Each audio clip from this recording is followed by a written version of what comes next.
Okay, welcome everybody. One of the first things I learned is being at a Jesuit institution is people seem to really start on time. I don't know if you've heard of the concept of Jewish time, but it means everything's really 10, 15 minutes later.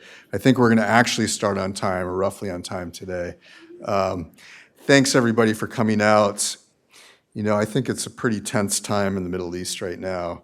And so it's really important that we hear some voices of coexistence and mutual understanding. And, I'm going to introduce Professor Baum in a second, but I just wanted to first really give a big thank you to David and Debbie Zeef, who administer the Katz Lecture. This is the annual Joan and Henry Katz Lecture in Judaic Studies. So thanks so much for your support.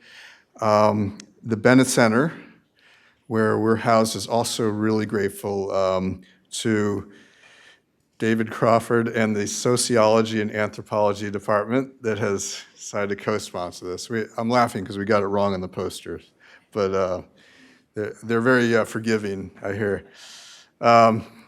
Any case, it's really an honor to present to you Professor Baum, who's Professor Anne Maurice Amado Chair in Sephardic Studies in the Department of Anthropology and History and Near Eastern Languages and Cultures at UCLA.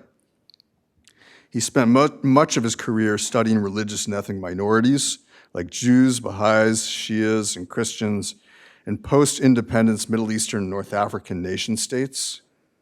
He's the author of Memories of Absence, How Muslims Remember Jews in Morocco, really wonderful book that I highly recommend. He's also currently working on a graphic history, Undesirables, A Holocaust Journey to North Africa, which is due out on Stanford University Press soon, I guess. It's already out. Fantastic. That was fast. The title of today's talk is Jewish Identity in Contemporary Morocco, Memory, Reconciliation, and Citizenship. So please join me in welcoming Professor Amar Baum. Thank you.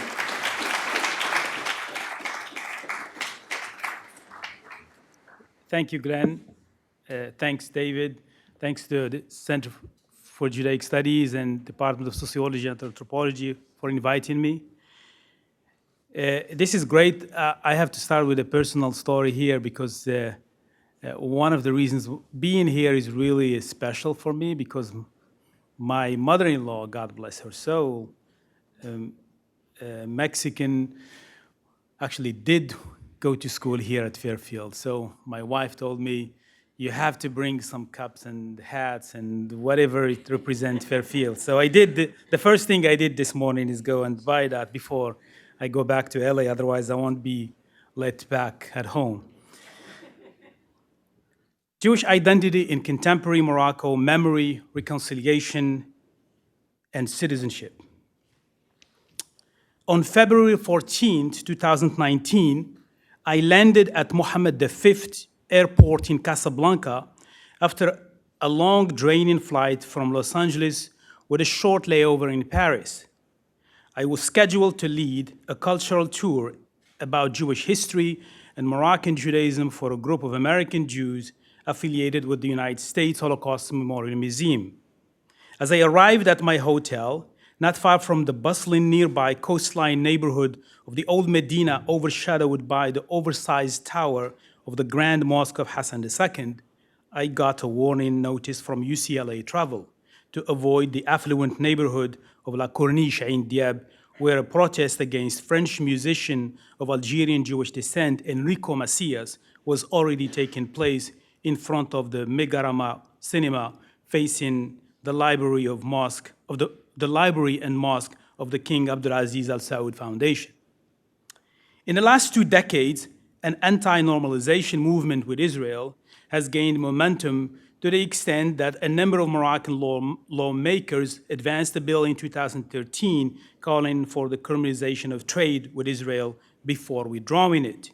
This BDS movement overlaps with a Jewish cultural revival and heritage conservation spearheaded by local Muslim individuals and organizations, which has been gaining ground since the early years of the new millennium.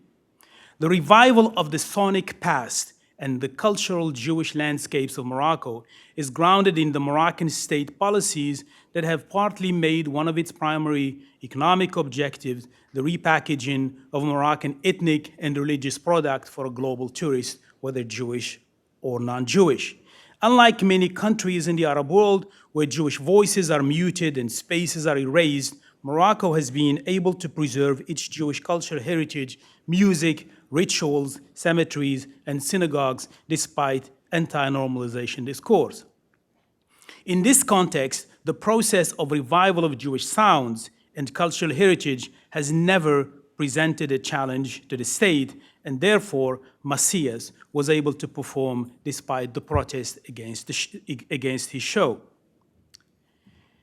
On April 4, 2019, 2 months after Macias' protest, King Mohammed VI instructed Abdelwafi Laftit, Morocco's current Minister of Interior, to facilitate and oversee new democratic elections of the leadership of the Conseil des Communautés Israéliennes du Maroc, which is the council of the General Council of the Moroccan Jewish community.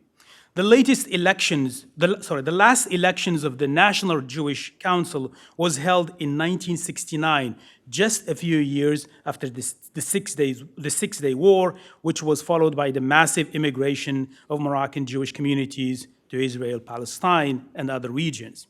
The organizations of communities is based on a Sharifian Dahir, or royal decree, that goes back to the early decade of the French protectorate under Sultan Moulay Youssef, and which was abrogated by another Sharifian Dahir of May 7, 1945, under Sultan Sidi Mohammed ben Youssef, the later King Mohammed V.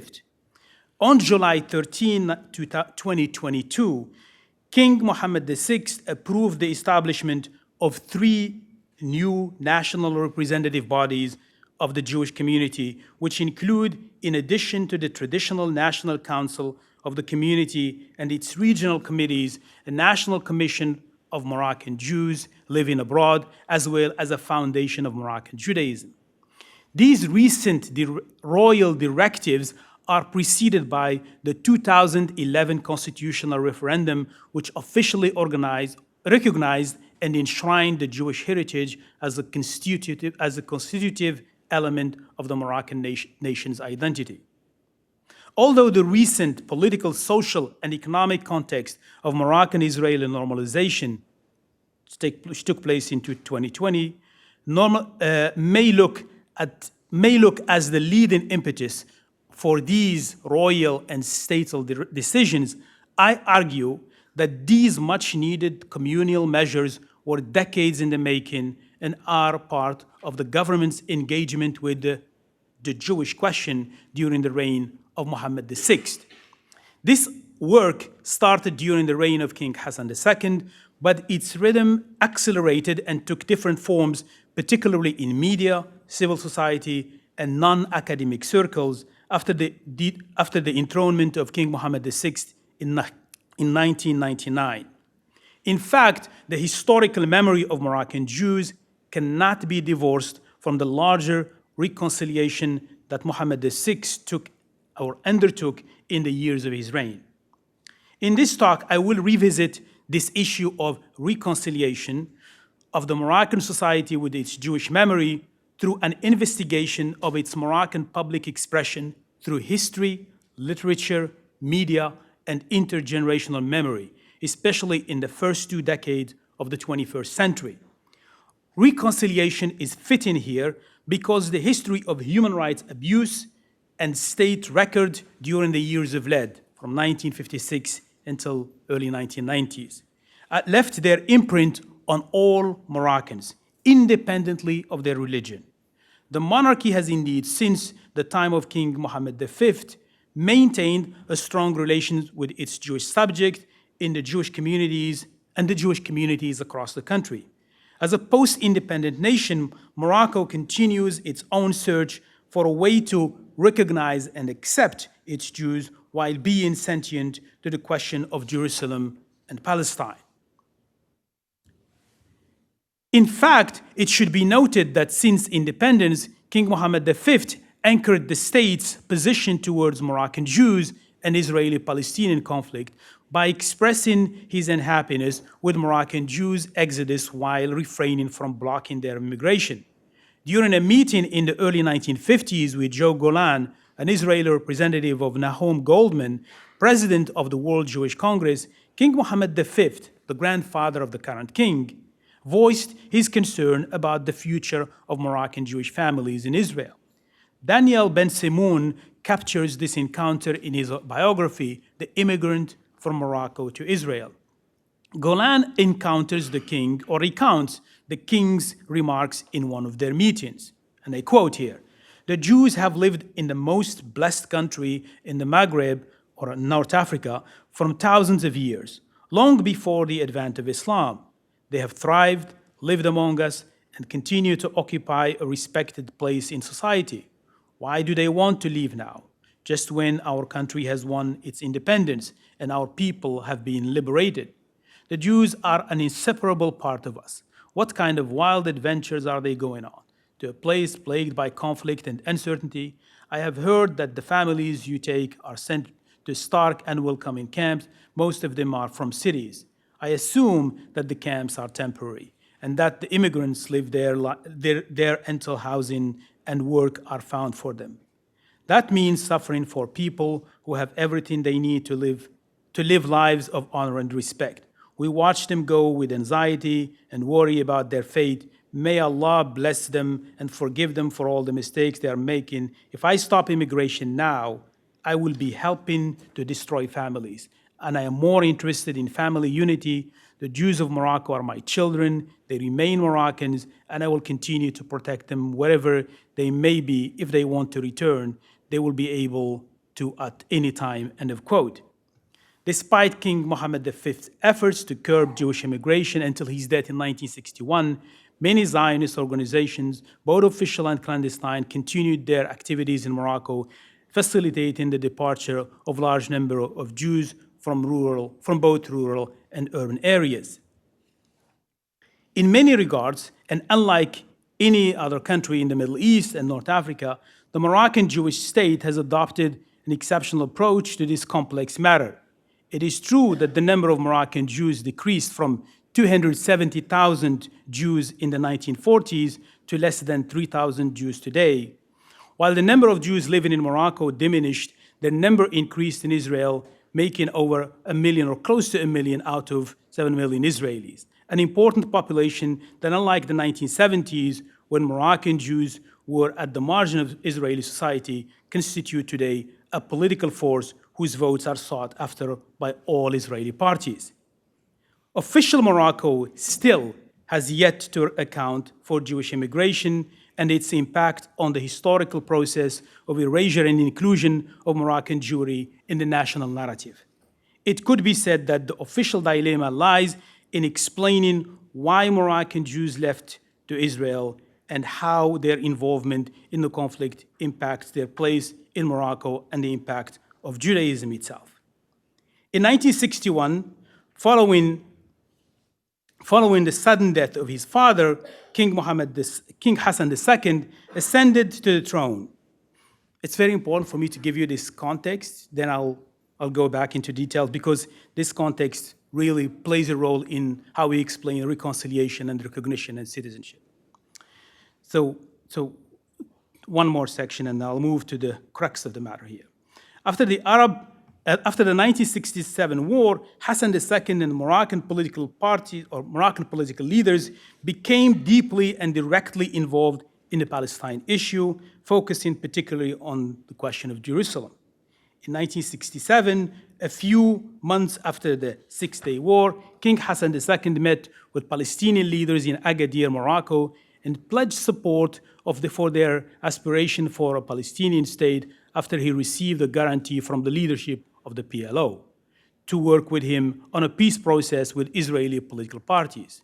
Meanwhile, a group of national leaders founded a national association to support the Palestinians, with Abu Bakr al-Qadiri serving as its Secretary General until the late 1980s. On June 2nd, 1969, following the attempt to burn the Al-Aqsa Mosque, Hassan II convened an Islamic summit in September in Rabat, leading to the establishment of the Islamic Conference. This summit resulted in the creation of the Jerusalem Committee, which was later headed by Hassan II and continued to be headed by his son today.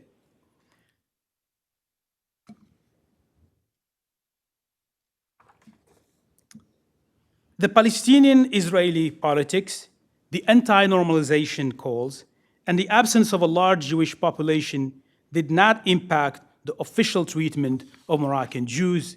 In fact, the state has maintained positive relations with Jewish communities across the globe and expanded its public discourse about Moroccan Jewish culture and history by naming Moroccan Jewish representatives in many national and international committees, giving visibility to its Judaism in media, museums, movies, literature, the upkeeping of Jewish synagogues and Jewish quarters, and recently introducing Jewish history in some textbooks. The difference, however, is that King Hassan II kept the channels of communication through Moroccan Jewish leaders in Israel, Europe, and the Americas, where King Mohammed VI created a space on the ground through a bottom-up engagement with society using different channels and encouraging more Jews, Moroccan and others, to visit and encounter the country's Judaism.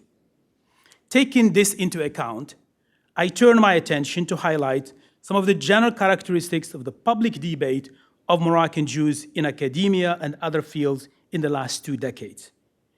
In the entirety of the Middle East and North Africa, engagement with questions related to Moroccan Jews is by far the most important and the most written about. In fact, American, European, Israeli, and Moroccan scholars, largely historians, some of them anthropologists, have looked at the communities since the beginning of the post-independence period, producing a very rich literature. My focus on the recent decades is informed by this literature. Minority studies are framed, guided, and oriented by national, colonial, and post-colonial Middle Eastern politics. Middle Eastern regimes and dictatorships treated and protected their respective ethnic and religious minorities for decades as a result of tactical decisions sometimes meant to win the political backing of Western powers and sometimes the financial support of funding agencies. The nomination of Jewish and Christian leaders to cabinet posts in many Arab countries has been looked upon by the public as political tokenism instead of a nationally significant event that reflects a deep political support for minority representation in the body politic. In light of this history, ethnic and religious minorities have always been distrusted and wrongly viewed by the general public as supporters of both Arab authoritarianism and Western colonialism in the region. It is no coincidence that many dictators started to fall during the so-called Arab Spring or Arab uprisings in Tunisia, Egypt, Yemen, Syria, Libya, Iraq, and Iraq. Jews, Copts, and Chaldeans began to leave their homes. As the popular jubilation that followed what has been coined the Arab Spring subsided, many Jewish and Christian families were among the first to experience the winter of an unstable political climate. At first, they came under the attack of the Salafis, which wasted no time rehearsing the old slogans of foreign collaboration with the foreign enemies of Islam. Second, minorities became the target of many religious satellite television stations following the first weeks of the uprisings. Accusations heard at local Jews and Christians of being enemies and collaborators later produced physical attacks, in some cases, property damage, and sometimes synagogue and church desecrations. The years of false safety under the dictators were replaced overnight by fear and the desire to seek refuge somewhere else. A similar movement of ethnic exodus, although in a different historical context that I already laid out the ground for, took place in the early 1950s and 1960s. Many Jews left the Arab world partly because of the failure of nationalist leaders to include Jewish communities through their leadership in the post-colonial nationalist project. Zionism and Arab Nasserism indirectly created anti-Jewish anxiety within Egypt, Iraq, and other Arab countries, leading to the loss of the most educated population in the Arab world at the time. This proved later to be significant gain for the State of Israel, as more than half of its population had an Oriental or a Middle Eastern background, given that the majority of European Jews were exterminated during the Holocaust. The dilemma of minority allegiance to national project in the Arab world continues today to threaten to push out the small number of Jews and Christians who chose to stay, at least in some places. It is obvious that many ordinary citizens from different ethnic and religious backgrounds are suffering from the political turmoil and vacuum partly caused by the American invasion of Iraq and the social uprisings of 2011. These ethnic and religious instabilities threaten to disturb the political, social, and cultural fabric of Middle Eastern societies. As these countries are emptied of their minorities, their historical and cultural and religious heterogeneity is under threat. In this context of political fear and anxiety, most Middle Eastern scholars and journalists have opted to unconsciously and sometimes consciously silence their voices or mute them when their writings conflict with the state approach to minority in question.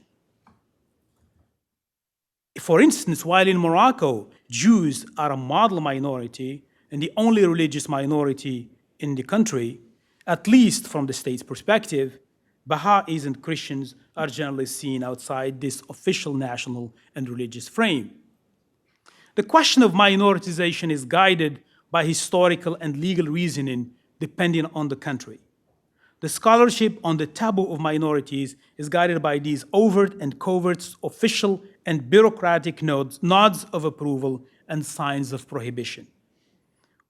With that said, I argue that the forms of minoritization or minority politics present in the Middle East and North Africa require to be nuanced through the Moroccan case.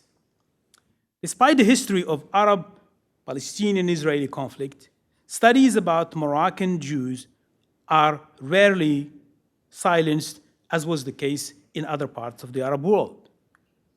Isolated research projects, although not entirely welcomed in a Moroccan university in the early years of independence, were allowed to take place. In the meantime, state agencies, including the Ministry of Education and public universities, have done little to change negative attitudes toward Jews by educating new young adults with limited knowledge about Judaism, especially as Jews moved outside of the country, or many Jews moved outside of the country. The task of responding to the national cultural diversity and historical complexities was left until recently to a few individuals, historians, journalists, writers, and artists, while the state treated the question through tourism and cultural festivals. This said, the widening gap between Israelis and Palestinians and Muslims as well as Jewish communities throughout the world and did not deter a few Muslim professionals and amateur historians in Morocco from taking the risk of writing about and working on this topic despite the prospects of being stigmatized as agents of Israel.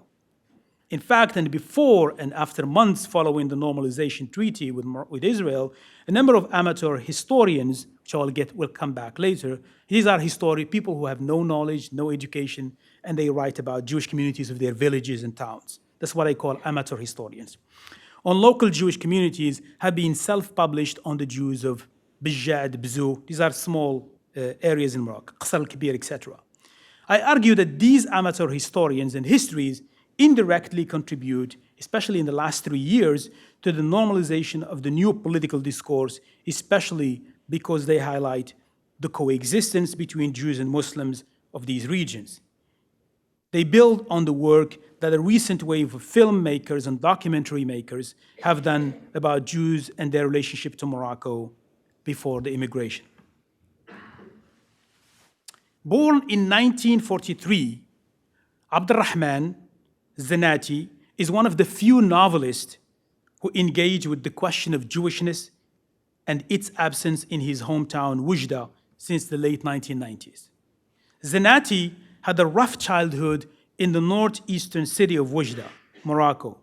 After the death of his father, a tirailleur, or a military man, in the French colonial army during World War II, he was orphaned and lived in the streets of the city until he was hospitalized with a bad case of tuberculosis, which he survived after a long recovery.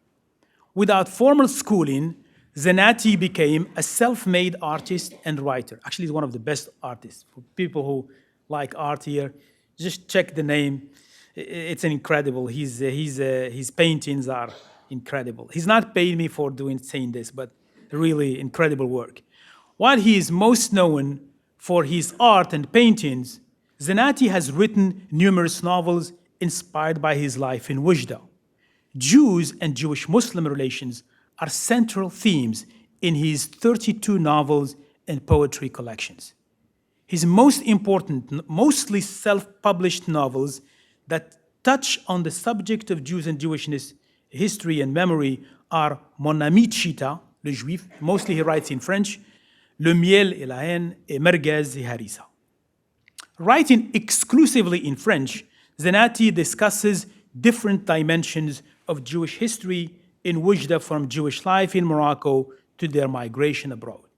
For instance, in 2008, he published Merguez et Harissa, where he discusses the relationship between Jews and Muslims in Wujda. And I quote from his novel here.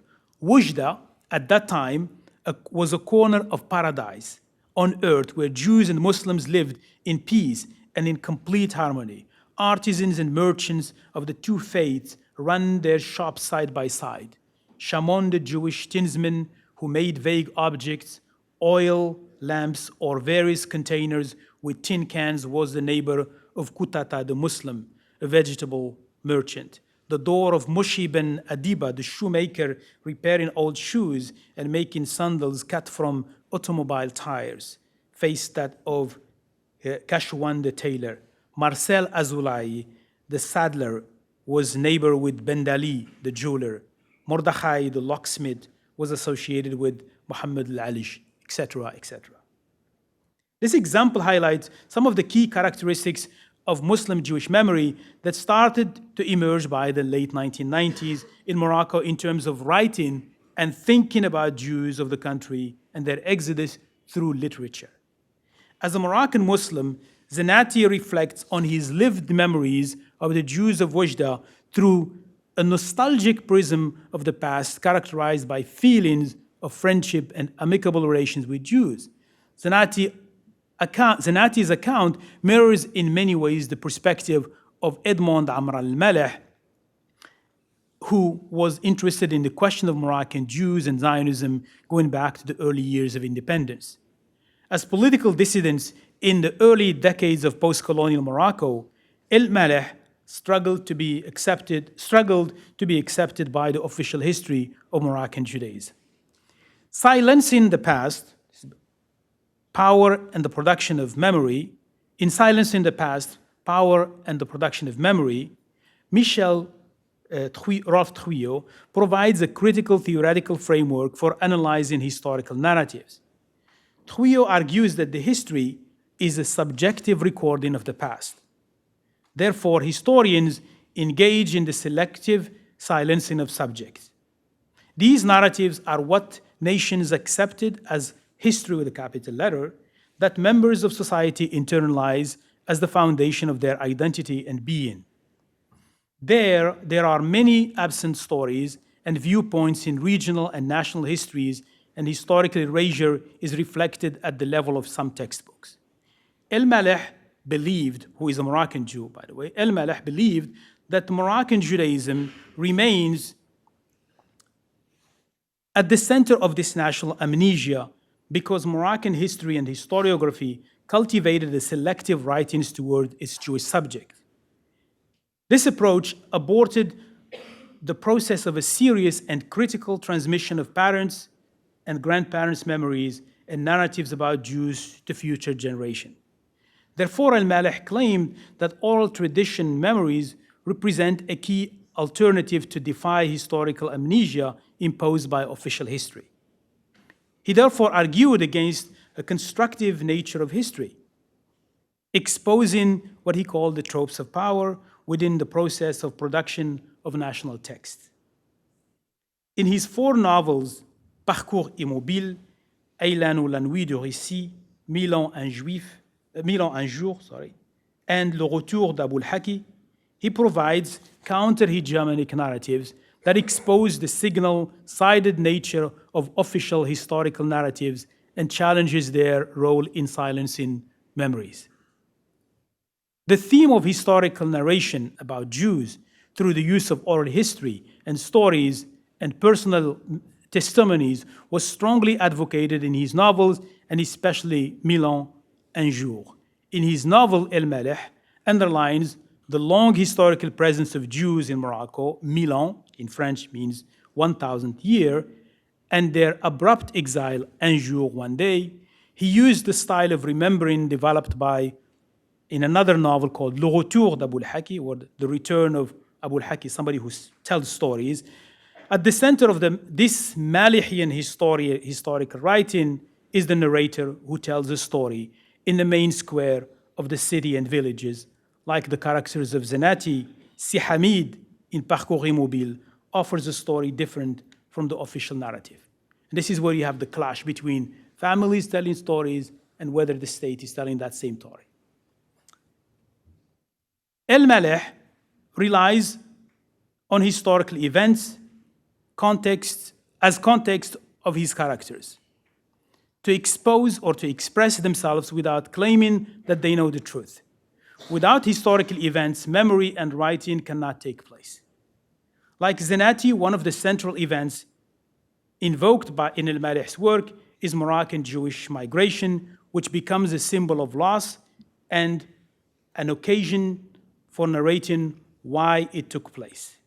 Al-Malih reminds his readers, and I quote, "This is where memory comes in to detect in the scar left by the tears and deep roots of a presence. What is important is that there is no memory possible without recounting and writing."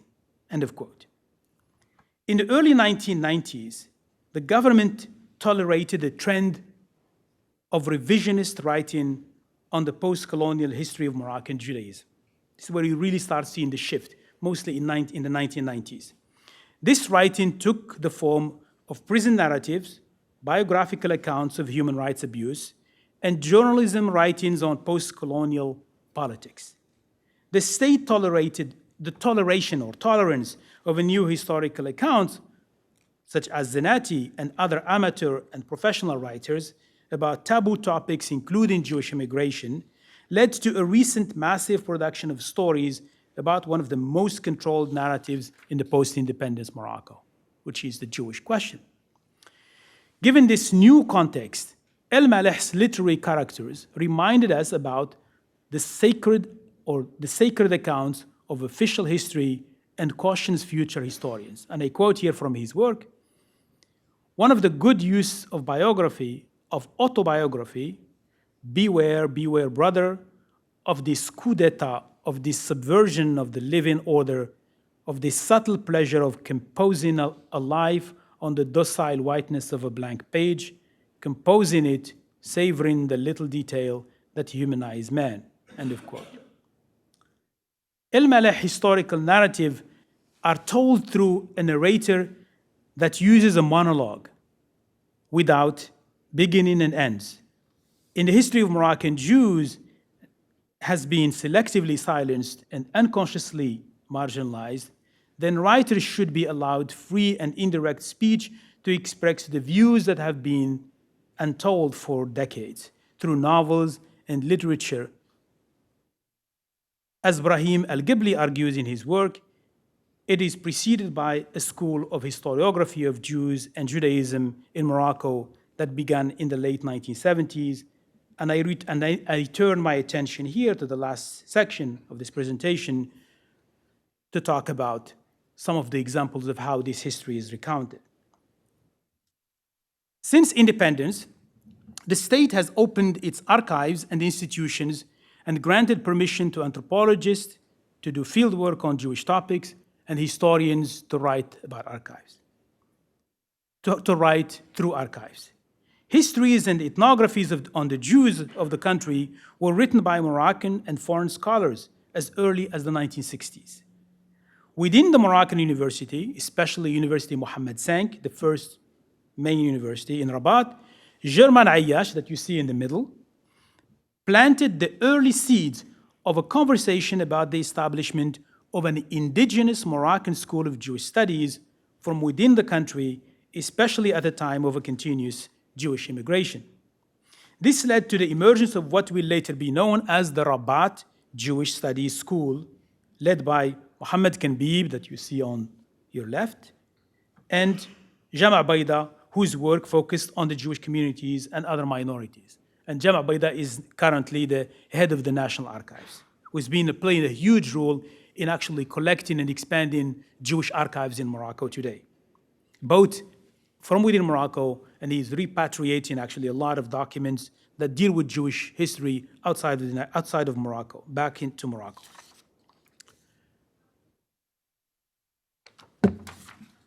Kanbib and Baida, in addition to other historians with a limited research focus on the Jewish communities of Morocco, later trained a second generation of historians who taught at universities across the country in Fez, Rabat, Oujda, Tétouan, Meknes, and others.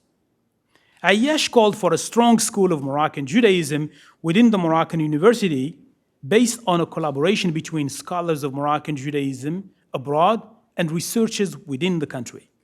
He noted that while the outside team can continue its research on the religious and social institutions of the country, the insider team is well prepared to describe and analyze the ongoing relationship between Jews and Muslims. This is one of the things that influenced me to do the work I've done in southern Morocco by working on Muslims, memories of Jews. It's really coming from this tradition. Is working as Muslim scholars on Jewish topics within the country. Ayyash calls for the constitution of a school of Moroccan Judaism in the 1980s. Ayyash's call for the constitution of a school of Moroccan Judaism in the 1980s made little progress outside of the scholarly work, unfortunately, of Mohammed Kanbib, Jama' Baida, and other few Moroccan scholars. And this is where most of the work is still needed within the Moroccan university. It was not until 1997 when Jama' Baida, the current director of the Archives du Maroc, co-founded with a group of scholars the Groupe d'études et de recherche sur le judaïsme, which is a study group on the research of Moroccan Judaism. It's called the GREJM in French, within the School of Humanities at the University of Mohammed V in Rabat. The primary objective of this group was the promotion of Moroccan linguistic, historical, and cultural diversity through a research focus on its Jewish community. Despite its publication of a total of 6 manuscripts on different Jewish communities of Morocco and the organization of a number of conferences on the topic, this group was unable to build a long-term research interest group on Moroccan Judaism among both academic and general audiences. The designation of Serge Berdugo as Minister of Tourism in 1993 gave more visibility to Moroccan Jews. King Hassan II appointed the appointment of Serge Berdugo as the then and current president of the Council of the Moroccan Jewish Communities as Minister of Tourism in the government of Mohammed Karim al-Amrani, as well as ambassador at large, a position he still holds, had a direct effect on tourism. The number of international Jewish tourists increased. Since then, Morocco has built a global brand of what I call a global brand of religious tolerance, which had already been put in place before the Moroccan-Israeli agreement in December 2020. Today, Morocco rivals Israel, and I stress here, as a destination for Jewish religious tourism, at least before October 7th. A close look at the rich corpus of newspaper articles that are published in Morocco reveal that the trend in the representation of Moroccan Jewry since the 1990s began to move away from the near sole focus on Israeli-Palestinian conflict to an ever more increasing interest in Jewish life in Morocco. Simon Levy, the founder director, so I'm giving you here iterations of how this conversation is taking place. Simon Levy, and all these iterations of these conversations within the public sphere, they're all interconnected. Simon Levy, the founder director of the Jewish Museum of Casablanca and Secretary General of the Fondation of Judeo-Moroccan Cultural Heritage, who passed away in 2011, led the other major process of revitalization of Jewish heritage. Coinciding with the GREGIM, or that center research establishment in 1997, Jacques Toledano, Boris Toledano, Serge Berdugo, and Levy, these are all key Moroccan Jewish figures, founded a museum, and I call it a museum which later on became the Jewish Museum of Casablanca, that focuses on Jewish heritage in Casablanca. It later emerged as the first Jewish museum to house cultural and historical artifacts of Moroccan Judaism. Simon Levy was largely credited with being the trailblazer of these cultural initiatives. Levy realized that the survival of Moroccan Judaism was contingent upon the conservation of synagogues and Jewish cemeteries in Morocco under the custody of Moroccan Muslims. This is his term. He said, Judaism could not survive in Morocco without Moroccan Muslims. That's his quote. Therefore, in the mid-1990s, he launched a number of projects to restore synagogues in Fez and the Atlas Mountains. Under his leadership, the Moroccan Foundation of Jewish Cultural Heritage engaged in the restoration of many synagogues in Fez, in Meknes, and Tétouan. While the majority of these restorations were completed before Simon Levy passed away in 2011, other restoration projects involving synagogues, such as a Tiggi synagogue in Casablanca, became central to the government mission of Jewish cultural revitalization. In collaboration with Zohor Rehehl, that you see on your right, who is a museum curator, a Muslim, an anthropologist also, embarked on a tour to collect Jewish artifacts throughout Morocco, most of which are now part of the permanent exhibit of the Jewish Museum of Casablanca. In 1997, the 1997 initiatives that in terms of tourism, in terms of university project, as well as cultural conservation, these initiatives represented a moment of cultural awareness regarding the future challenge facing Moroccan Jewish heritage. In contradistinction to these individual or collective initiatives, the Jewish Revival Through Restoration Project, which involves the Mellahs, or what's known in Morocco as the Jewish neighborhoods, synagogues, cemeteries, and festivals throughout Morocco, are embodiment of the official Moroccan branding of convivencia. What's this Andalusian discourse of tolerance and entente. Andalusian music, therefore, would emerge at the center of this post-independence discourse of Jewish-Muslim tolerance and convivencia within Morocco. For Moroccan Jewish and Muslim elite, the strong connection between Morocco and medieval Islamic Spain is also reflected in the symbiotic relations that characterize the relations between Jews and Muslims. The politics of representation of this symbiosis shows that a different kind of sacred space is in operation here. These festivals that are mostly in Fez and Essaouira, and also sometimes in Tétouan and Rabat, these festivals of the sacred have been imagined through a space which finds its historical continuity between medieval Spain and Morocco.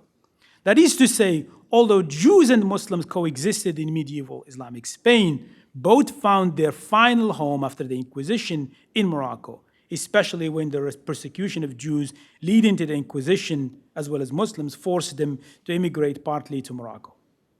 Reflecting this fact, Haim Zafrani, one of the leading Moroccan Jewish historians, would write that writes that, and I quote here, that the anti-Semitism of medieval and modern Europe is foreign to the history of Muslims though in the Maghreb, and especially Morocco, these festivals are meant to challenge the fundamentalist Arab and Islamic narratives that makes them, at least on a superficial level, festivals that ignore what's going on in the Middle East.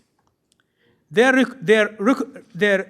organization allows the state and its elite to maintain its official Arab-Islamic discourse without looking anti-Palestinian.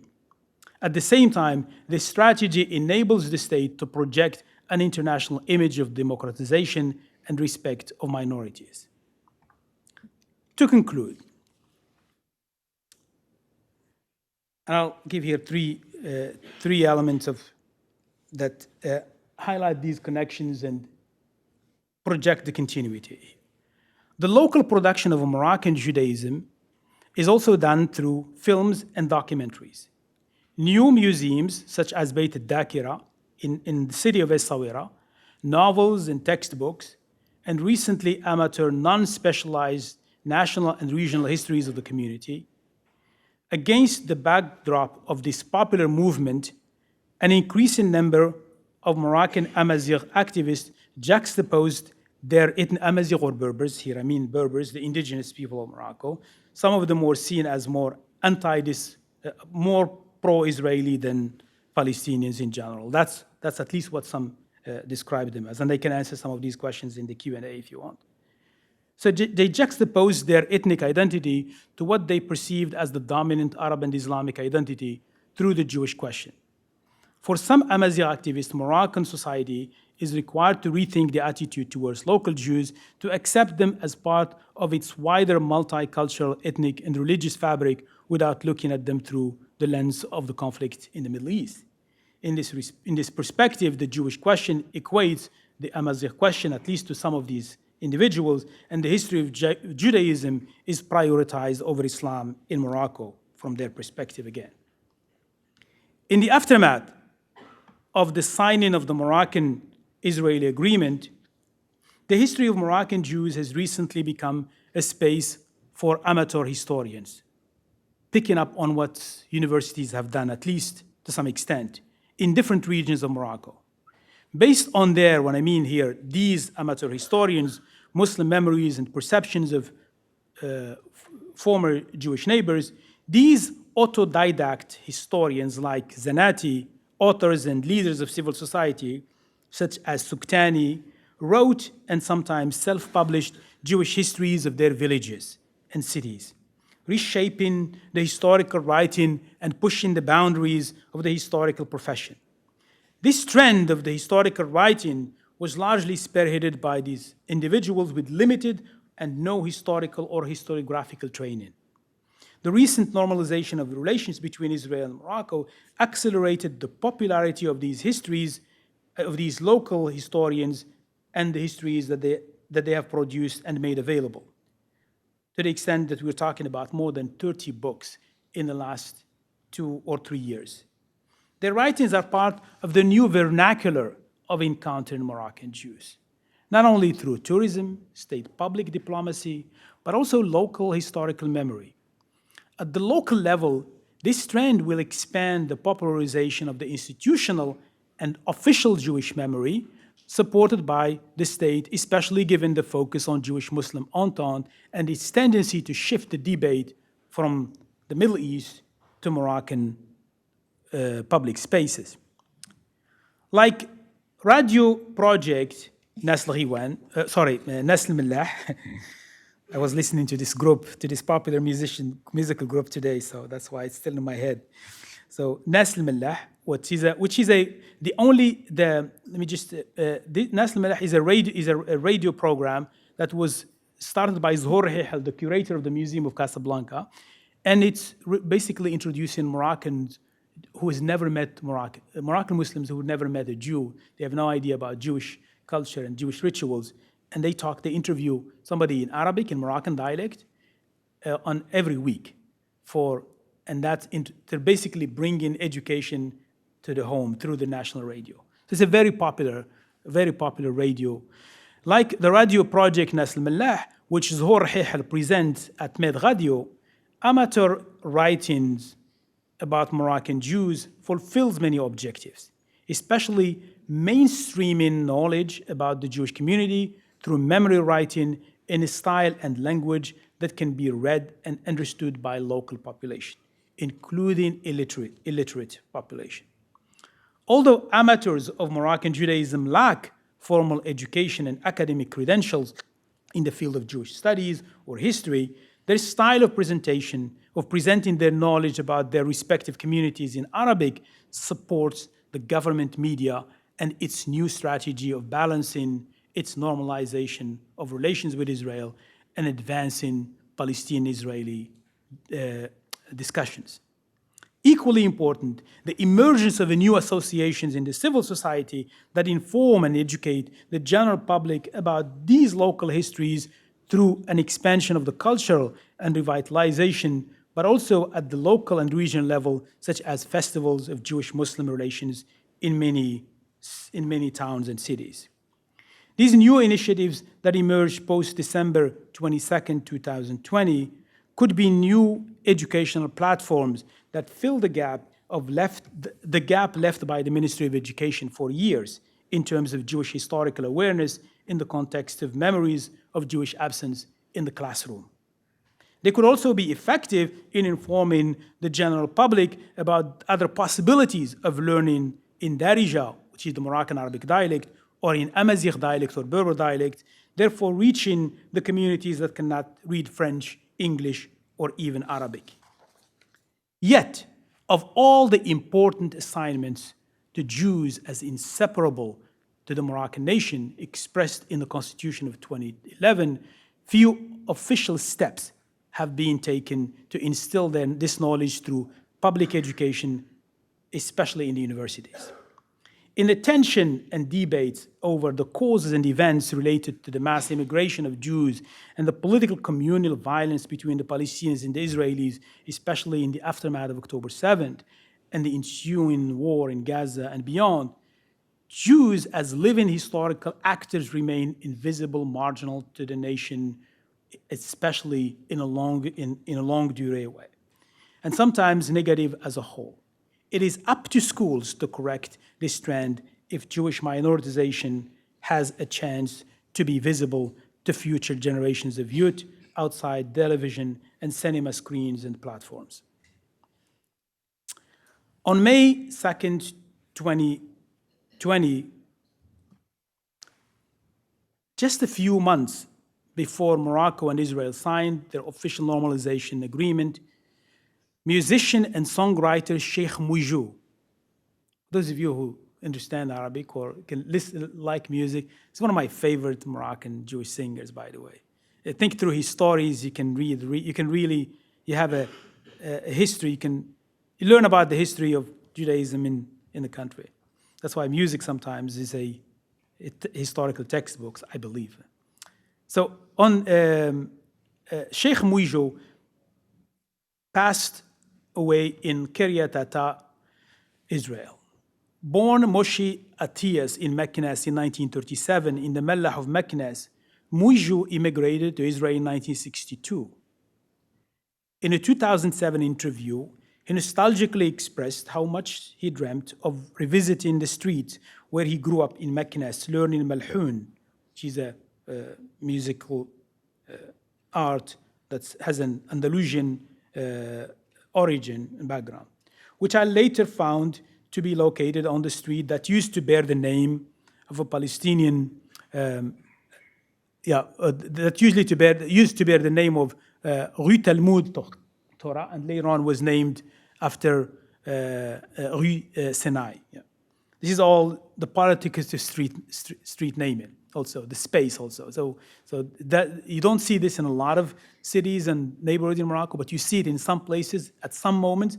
This happened actually in the post-1970s, where in one of the Jewish neighborhoods in Meknes, the city council decided to name all the names, change the Jewish names into Palestinian names, or something that has to do with the Middle East. And so that's to make a point about what was going on. So But something similar happened just a few years ago in Marrakesh, but the king stopped it, yeah. The current king stopped it. So that's something also to think about, how these things also take place, yeah. So 2 years later, in May 2022, when Serge Berdigo presided over the inauguration of the restored cemetery that has been guarded for decades, Mouiju's songs about peace filled the sky of the cemetery and the neighboring New Mellah.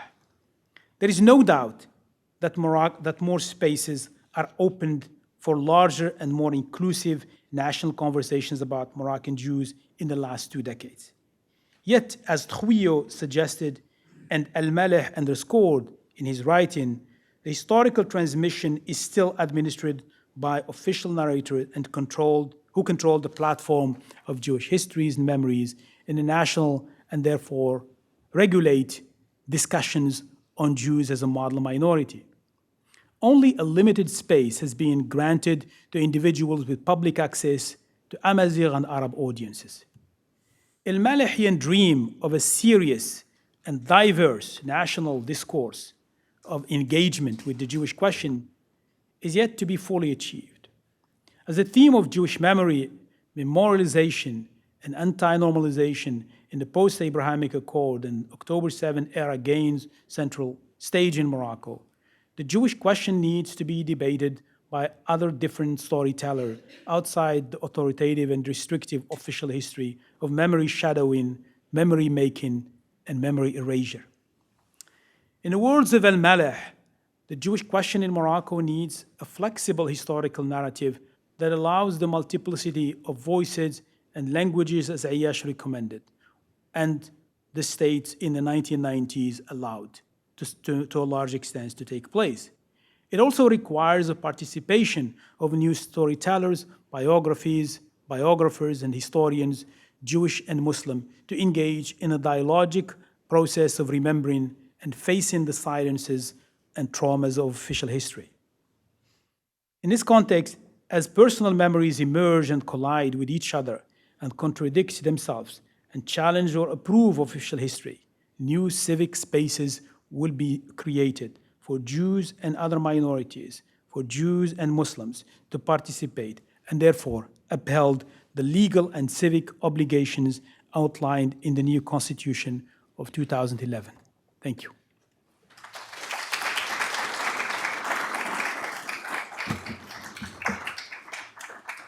So some time for questions. I'd actually like to start us off, if I may, because you tell this story really of a revival of interest in Jewish history in Morocco. Thanks so much. So you tell this story of a really what looks like a revival. I'm really curious though, so what were the motivations and emotions behind the silencing that happened initially? And what are the motivations and emotions behind this new revival? I'm assuming it has a lot to do with Israel, with the Israeli-Palestinian conflict. And how does this play into all of this? Because it's not like things have gotten better, right? So the short answer is that it's largely has to do with the Arab-Israeli conflict, and which Morocco, this is one of the reasons why you cannot understand Jewish history, especially in the post-independence period, Jewish-Muslim politics in Morocco, without going through what's going on in the Middle East, and especially between Jews and Muslims. So, and part of it has to do with the presence of Moroccan Jews, which is a very significant population in Israel.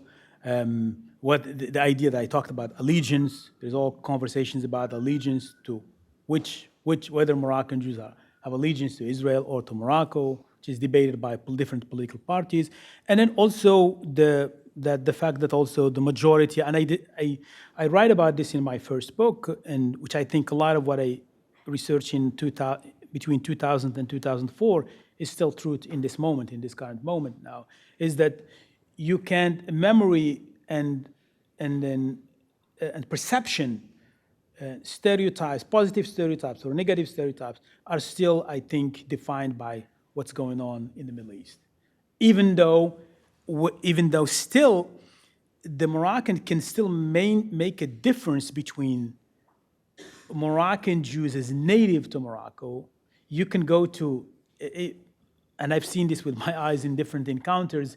You have Moroccan Jews come in to celebrate their hilulat, which is basically shrines. This is part of Moroccan Judaism, which is you have all these shrines all over the country of holy men, and then on a specific days of the year, each community from all over the world comes and have a religious festival there. And it's a central part of that. And some of them actually even replicated that in certain places in Israel, like in Beersheba, Ashdod, Ashkelon, in many other places. So when you think about, when you see, when people come, people can make a difference between being a native to the place because of Arabic, because of language there, but at the same time, they can also be very critical about what's going on, of Moroccan Jews sometimes, about what's going on in between as far as the Palestine-Israeli conflict. So that's really, it's like walking on eggshells, basically. That's what the government is trying to manage, and at the same time, the government is also believes strongly that Judaism is still a central, important component of society. That goes back not in the present moment, it goes back centuries and centuries, not only in this dynasty that has been since the 16th century, but it's a dynasty that other dynasties before it. The only dynasty where you have actually Jews had a very difficult time was the Almohad dynasty in the 11th century. But in the Marinid period, in the Saadian period, in the Alawite period, all of these different dynasties, Judaism and Jewish communities were an integral part of these societies. And you look at the map, there is still no site, no village, you can still find remnant of a Jewish space, of a Jewish memory. And those remnants of a Jewish space and memory, and Simon Levy as a Moroccan Jew was right, are today in the hands of Muslims, which is I think, it's an interesting thing to see, even when you have all these other issues of violence and conflict going on. Yeah. So the revival also has to do with the second part of your question. The revival has to do, I think there are two things there. There is if you go back to 1960s, Tunisia tried to do the same thing that Morocco tried under Hassan II did, which is during Bourguiba tried to establish a relationship. The Jewish community of Tunisia was about between 80 to 100,000 Jews before in the 1940s, I would say. And then with Bourguiba in the 60s, he tried to do exactly what the Moroccan government is doing, but something happened in the 60s because he was very critical of Nasser, and he tried to use tourism and build a relationship with American Jews, especially with American Jews, to improve the economic conditions. So there is a philosemitic dimension there. There is the idea that there is Moroccan, there are so many proverbs all about the importance, the economic importance of the Jewish community. There is there is a very famous proverb that says a market without Jews is like bread without salt. And there are many, many others. So there is a philosemitic element, but also there is an element that genuinely has to do with a different version of tikkun, repairing, that exists in an Islamic iteration through Maliki Sufi Islamic Moroccan practice. So those two elements, I think, that's what leads to, in some way, this revival, but also this caution to make sure that it's maintained to the level where you're also attuned to the political expression, the political views of Muslims who are generally pro-Palestinians. What is the word in Arabic for tikkun? Tikkun means cosmic repair. Imarat al-ard. Imarat al-ard, which is basically the building of the earth or something like that. Yeah. It comes from Umran, sorry. Yes, yeah.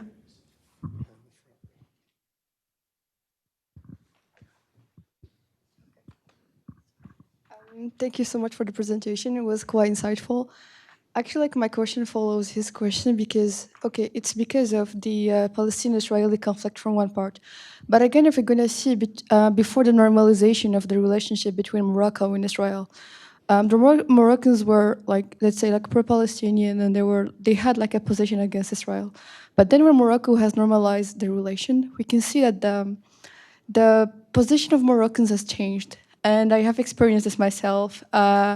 How everyone was started like welcoming Israelis and Jewish, and then after opening, I guess, a direct flight from Morocco to Israel, Morocco was welcoming Israelis, and then Moroccans were welcoming them, and then they were saying, yeah, Moroccan unity comes first. But then when the war on Gaza started, again, all these Moroccans who were welcoming Israelis, they again changed their position. So basically, it's not only like the Palestine-Israeli conflict, because it was always happening from 1948 until now.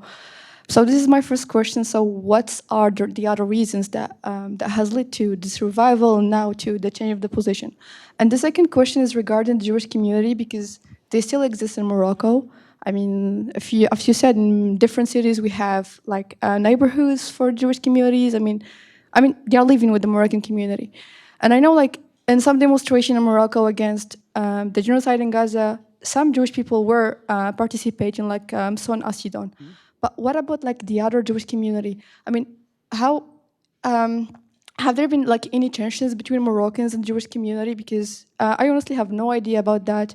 How the Jewish community is feeling like in Morocco? Because I'm sure, because I know that not all of them share the same position like Moroccans. So I mean, how is the feeling? I mean, how kind of the vibes between the Moroccan and Jewish community? Thank you. These are great questions. I'll start with the second question.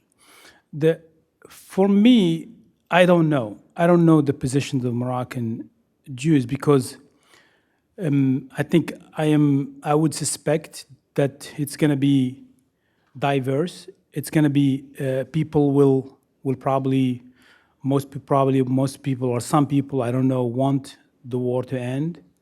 Some people feel that probably they have to do more, given the fact that, like Sion Asidon and other people are very critical of the state of Israel. So that's.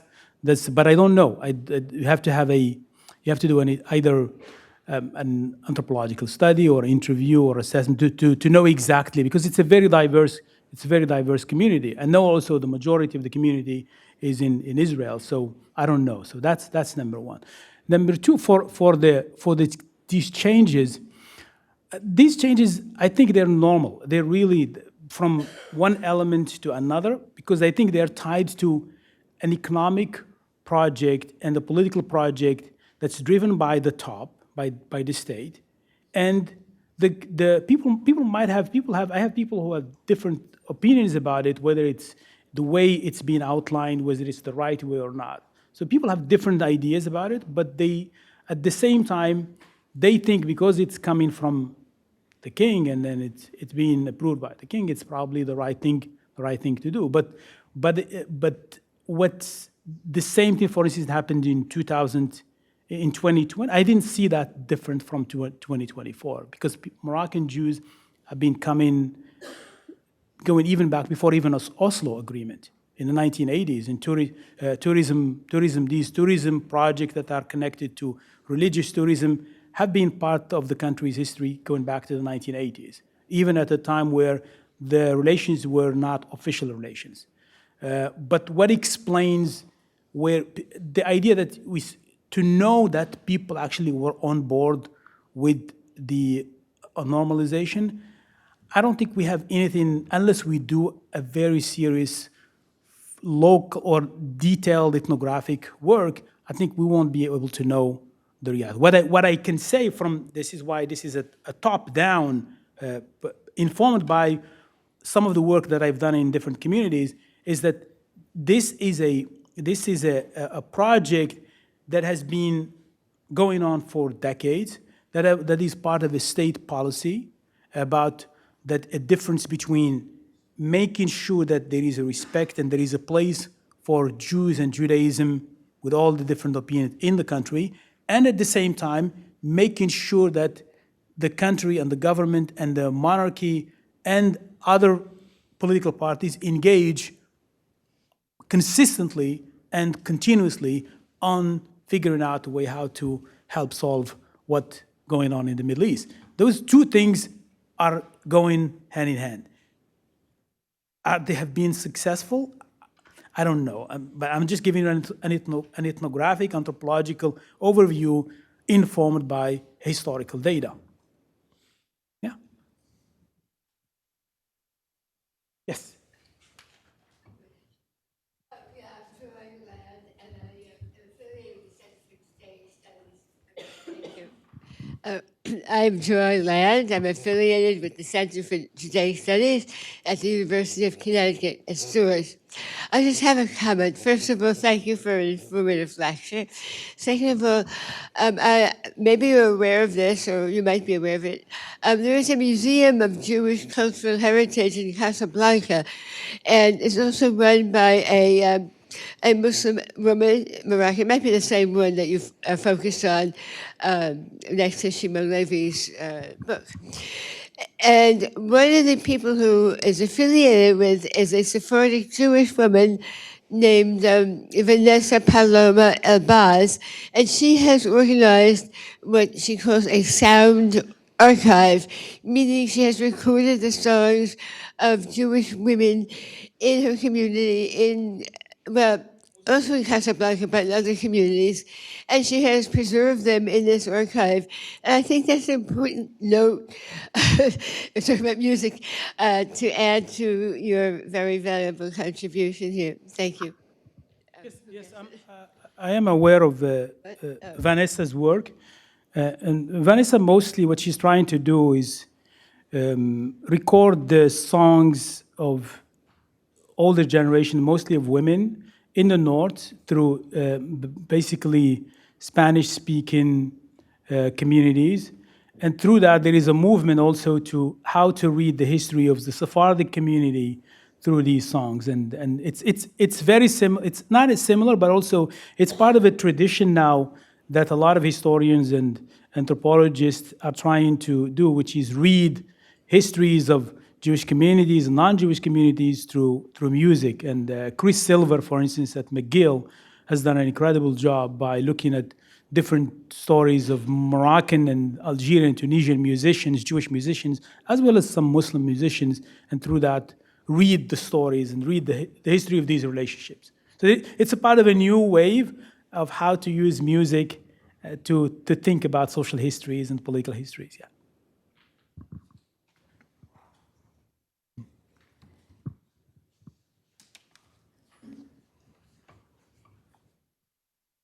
Hi, my name is Sylvia Marson-Sackley. I teach Middle East Studies here, and I work on Tunisia. So I have a comment and a question. So the comment is, I was really struck in your narration. Thank you so much, because you really outlined the contribution of, cultural contribution of Jews to the Maghreb, right? Not only just to Morocco. But I was struck by when you narrated the Exodus, right?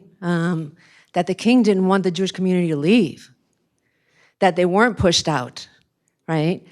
They were not expelled. It was a sense of loss, and at the same time, it was a huge migration, right? From, I think you said 270,000 to 3,000? Yeah, it's huge. And so this summer, I was in Tunisia for 2 months, and I visited the island of Jerba, and I went to El Ghriba synagogue, which is a site of a pilgrimage for a lot of Israelis as well. And it struck me also that most of the caretakers there of the holy places and even the Torah were Muslims. The gardeners of the place were Muslims. And so that really kind of contravenes that narrative of kind of these two communities as kind of natural enemies. They're not. Right? And the huge sense of loss of them leaving, right? Now the question I have for you, because you kind of fronted the whole normalization, right? Agreement. And so my question is, wasn't the normalization contingent on the recognition of Moroccan sovereignty over the Western Sahara and the Sahrawis?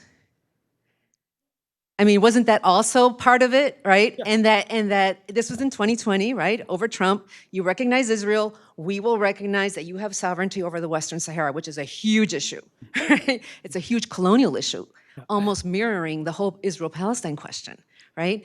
And that Israel then, in turn, as a favor, recognized Moroccan sovereignty in 2023 over the Western Sahara.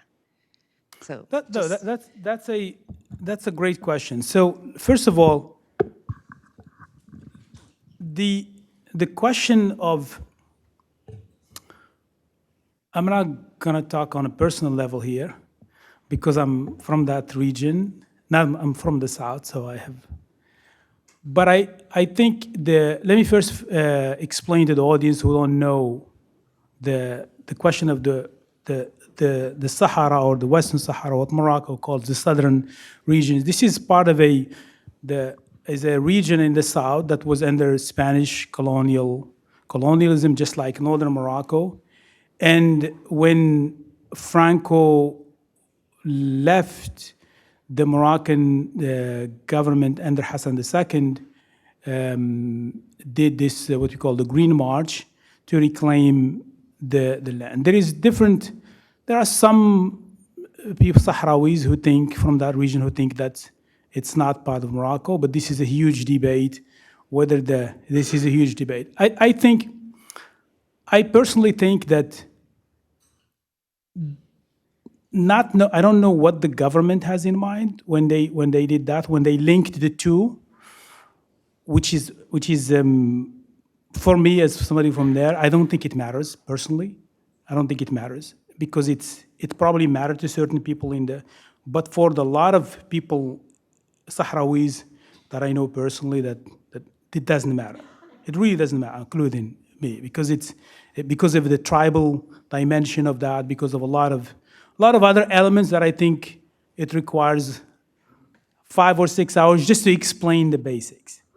So just in terms of tribal politics, just the difference between my tribe and another tribe, which tribe is, so with all of these things, and I think for a lot of people in the South, that's really having that other conversation about, or at least another state there, it's a past issue.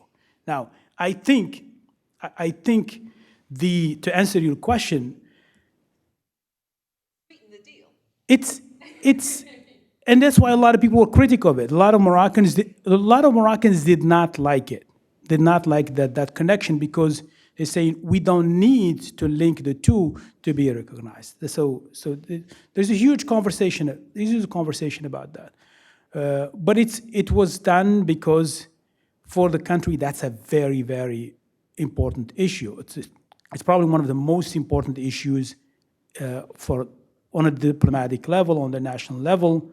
It's really an important issue. So that's, I think, I don't know, I'm not in their position to explain, but I'm telling you that a lot of Moroccans also did not like that link because it creates that parallel between the Israelis and Palestinians and the Moroccan, especially with the support of Algeria, as you know. But so that's my take. Because I don't know the real detail. We have yet to know. We don't know the details of what happened, who was behind it, who did it, who made the decision to do it, who advised the king to go with it or not, why a leader of an Islamic party ended up signing the treaty, given the fact that they were against the normalization. So all of these complex politics, we don't know. What we do know, what I can tell you, local attitudes about this issue matter, and they don't, whatever is coming from the other group, people are going on about their lives and they have their own views about this, their own personal views about this. So for your first point about talking about the immigration, yes, a lot of people we have actually the stories and own recording of the king himself. They're making I think the policies of Hassan II was different because Mohammed V was more vocal about Jews not leaving. Hassan II, again, for political reasoning, and he had to strike a deal with the United States, with Jewish agencies, with Israelis, to let them and then to stop not issuing the passport at some point. So that there are more studies that needs to be done at that level between the difference between what Mohammed V did and what Hassan II did. But also Hassan II is more credited by Moroccan Jews, compared even is more celebrated than even his father, even though his father was thought of as somebody who saved Jews, and because of those decisions. And then he was the one who created that key, he issued that key decision for Moroccan Jews, whether they leave or they stay, they would never lose their citizenship. So that's why you can be now a Moroccan Jew in Venezuela, and then you and your descendants can go back and apply for a passport. So that connection was never stopped, and that's what maintained the relationship between the country and the Jewish diaspora. Yeah. So that's just to highlight how this also contributes to what's going on right now in the present, those policies of immigration, and also whether they were let or stopped. Those are important about as far as how we think about the real present now. Yeah. Thank you.